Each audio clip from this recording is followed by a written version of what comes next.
अलबेले किस्सों की दास्तां के सिलसिले शुरू हुए, बनके कहानियां कहानियां।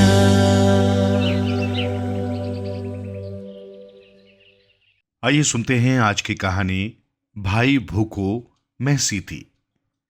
चैत के सुहावने मौसम में उत्तराखंड के पेड़ पौधे हरे भरे होकर झूम उठते हैं और यहाँ की घाटियां और पहाड़ संगीत से गाजे बाजे वाले अपना छोटा मृदंग हुरका लेकर गांव में निकल पड़ते हैं और इन झूमते पेड़ों के साथ बसंत की बहार का स्वागत करते हैं।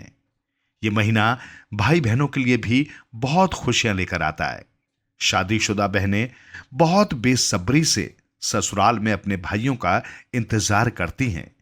इस महीने उनके मायके से उनके भाई भिठोली बहनों को भाइयों से मिलने वाला उपहार लेकर आते हैं। बड़े स्नेह और मान से बहनें अपने भाइयों का स्वागत करती हैं और उन्हें तब तक नहीं जाने देती जब तक अपने हाथों से बनाए पकवान खिला नहीं देती। संगीत से गुंजायमान बाहर के इस मौसम में एक चिड़िया के रोने की अजीब आवाज भी सुनाई पड़ती है। भाई भूको मैं सीती, भाई भूको मैं सीती। बहनों के घरों को जाते हुए भाइयों के सिरों के ऊपर मंडराती हुई ये चिड़िया बार बार यही दोहराती है। दूधुती नाम की ये चिड़िया कह रही है, भाई भूखा चला गया, मैं सोती रह गई। इस चिड़िया के रोने की बड़ी दुख भरी कहानी है। कहते हैं बहुत पहले भागुली नाम की एक लड़की अपने माँ बाप और छोटे भाई किसनुवा के साथ यहीं के एक छोटे से गांव में रहती थी। भागुली का किसनुवा के अलावा और कोई भाई बहन नहीं था। दोनों बहन भाई का एक दूसरे से बहुत लगाव था। भागुली अच्छे स्वभाव की और बहुत मेहनती लड़की थी। उसमें बस एक ही कमी थी, अगर वो सो जाए तो उसे नींद से जगाना असंभव सा हो जाता था। फिर चाहे आप उसके कानों में चिल्लाएं, उसे जोर से झकझोर दें या उसके ऊपर पानी डाल दें, उसकी पलकें हिलती तक नहीं थी। उसकी मां उसे अक्सर ये कहकर डांटती, भूकंप आ जाए तो भी ये लड़की नहीं जागने वाली, एक दिन ये जरूर मुश्किल में पड़ेगी। मगर भागुली इसमें कुछ नहीं कर सकती थी। एक बार आंखें बंद हो जाने के बाद जब तक वो खुद से ना जाग जाए, दुनिया में ना होने के बराबर थी। समय के साथ बाकी लड़कियों की तरह भागुली की भी शादी हो गई और उसे भी अपने परिवार को छोड़ जाना पड़ा। उसका पति दूर के एक गांव में रहता था। जब अपने भाई से दूर जाने का समय आया तब दोनों भाई बहन बहुत रोए। उसकी मां ने उसे दिलासा देते हुए कहा, मत रो मेरी बच्ची, जल्दी ही चैत में तुम्हारा भाई बिटोली लेकर आएगा। चैत का महीना आया। लड़के और आदमी अपने अपने सरों पर उपहारों की टोकरी उठाए पहाड़ी रास्तों से ऊपर से नीचे और नीचे से ऊपर की ओर आते जाते दिखने लगे थे। भागुली बहुत बेसब्री से अपने भाई की राह देख रही थी। बहुत दिन बीत गए लेकिन किसनुवा नहीं आया। न जाने कैसे कैसे ख्याल भागुली के मन में आने लगे थे। आखिर क्या बात हो गई कि वो नहीं आया? कहीं मां पिताजी तो बीमार नहीं हो गए? कहीं वे उसे भूल तो नहीं गए? मायके की याद आते ही उसकी आंखों में आंसू बहने लगते और किसनुवा उससे मिलने के लिए तो वो तड़प रही थी। घर के कामकाज, जानवरों की देखभाल और खेतों में काम कर वो अपने आप को व्यस्त रखने की कोशिश करती, लेकिन उसकी आंखें जब तब रास्ते पर बड़ी उम्मीद से अपने भाई को ही ढूंढ रही होती। बहुत दिन बीत गए, अभी तक किसनुवा भागुली के लिए भिटोली लेकर नहीं आया था। एक दिन बाकी दिनों की तुलना में दिन कुछ ज्यादा गर्म था। भागुली खेतों की जुताई करके बहुत थक चुकी थी। मायके से आने वाले रास्ते को तकते तकते उसकी पलकें भारी हो रही थी। दोपहर होते होते वो ऊँघने लगी और जल्दी ही वो सो भी चुकी थी। वो कहां जानती थी कि किसनुमा अभी रास्ते में है। प्यारी बहन से मिलने को आकुल वो गुनगुनाता हुआ पहाड़ की ढलानों और नदी की धारा में जैसे छलांगे मारता हुआ आगे बढ़ रहा था। उसकी बिटोली में बहन के लिए कई सौगातें थी।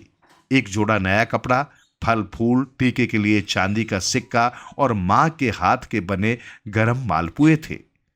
जब वो भागुली की ससुराल जाने के रास्ते पर मुड़ा, भागुली गहरी नींद सो चुकी थी। एक भली औरत ने जब अपने खेत से किसनुवा को उस रास्ते से जाते देखा तो पुकार कर पूछा, तुम ही भागुली के भाई हो? वो कब से तुम्हारी राह देख रही है। ये रास्ता सीधा उसके ही घर तक जाता है। किसनुमा ने खुश होकर उस औरत को धन्यवाद दिया। भागुली के घर पहुंचते ही बहुत उतावले होकर उसने पुकारा, दीदी मैं आ गया, भिटोली लेकर मैं आ गया, कहां हो दीदी? उसे कोई जवाब नहीं मिला। उसने चारों तरफ अपनी नजरें दौड़ाई और भागुली को पुआल के ढेर पर सोया पाया। मुस्कुराकर उसने सोचा कि भागुली बिल्कुल नहीं बदली है। उसने अपनी टोकरी उसके पास रखी और फिर से पुकारा, दीदी मैं आ गया हूं, तुम्हारा किसनुमा आ गया है। फिर भी भागुली हिली तक नहीं। उसने उसके पैरों में गुदगुदी लगाई, धीरे से उसका दुपट्टा खींचा जैसे वो पहले किया करता था, लेकिन उसकी बहन ने करवट बदली और सोती रही। किसनुमा ने एक लंबी सांस ली। वो बुरी तरह थका हुआ था और उसे भूख भी लग रही थी। रास्ते भर वो उन पकवानों के बारे में सोचता आया था जिनसे बहन उसका स्वागत करेगी। वो पानी पीने के लिए भी कहीं नहीं रुका था, पर अब वो बैठने और भागुली के जागने के इंतजार करने के अलावा वो कुछ नहीं कर सकता था। वो थोड़ी ही देर में जाग जाएगी, बड़ी उम्मीद से उसने सोचा। घंटों बीत गए लेकिन भागुली नहीं जागी। किसनुमा को चिंता होने लगी थी। अब वो क्या करे? उसकी मां ने उससे कहा था, अंधेरा होने के पहले ही घर लौट आना, रास्ता ठीक नहीं है। रास्ते में पड़ने वाले जंगलों और वहां अकेले राहगीरों पर हमला करने वाले जानवरों के बारे में उसने भी सुना था। बेचैन होकर वो भागुली को बार बार पुकारने लगा, लेकिन कोई असर न हुआ। किसनुमा का मन भारी हो गया। बहन से मिलने की कितनी इच्छा थी उसकी। उसे अपनी मां के कहे शब्द याद आए, भागुली एक बार सो जाए तो उसे भूकंप भी नहीं जगा सकता। सूरज पहाड़ों के बीच जाने लगा था और अब अगर उसे अंधेरा होने के पहले घर पहुंचना है तो तुरंत निकलकर तेज कदमों से जाना होगा। उसने धीरे से मां के दिए चावल और सिंदूर से अपनी बहन के माथे पर टीका लगा दिया। तब भी वो नहीं जागी। जब वो उसके पैर छूने झुका, वो तब भी नहीं जागी।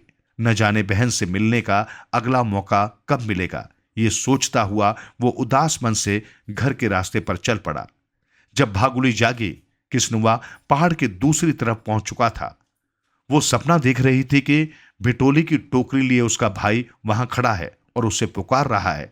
जागते ही उसने वो टोकरी देखी जो उसका भाई छोड़ गया था। वो फूली ने समाई और एक झटके में खड़ी हो गई। किसनुवा, उसने पुकारा, कहां हो भुला, कहां हो भाई? वो उसे देखने घर के अंदर गई।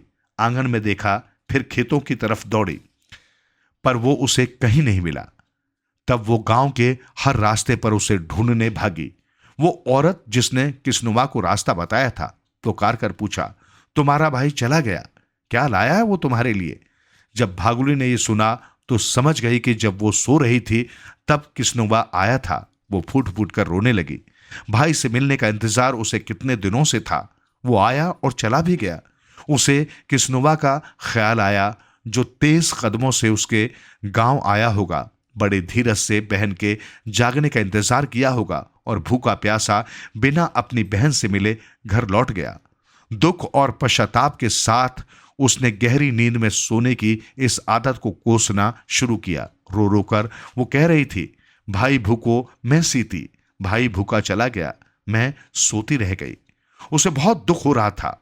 वो अब तक इन शब्दों को दोहराती रही जब तक उसका हृदय फट नहीं गया। देवताओं को उस पर दया आ गई और उन्होंने उसे एक चिड़िया बना दिया। मगर चिड़िया बनकर भी भागुली ये सब भूल नहीं पाई।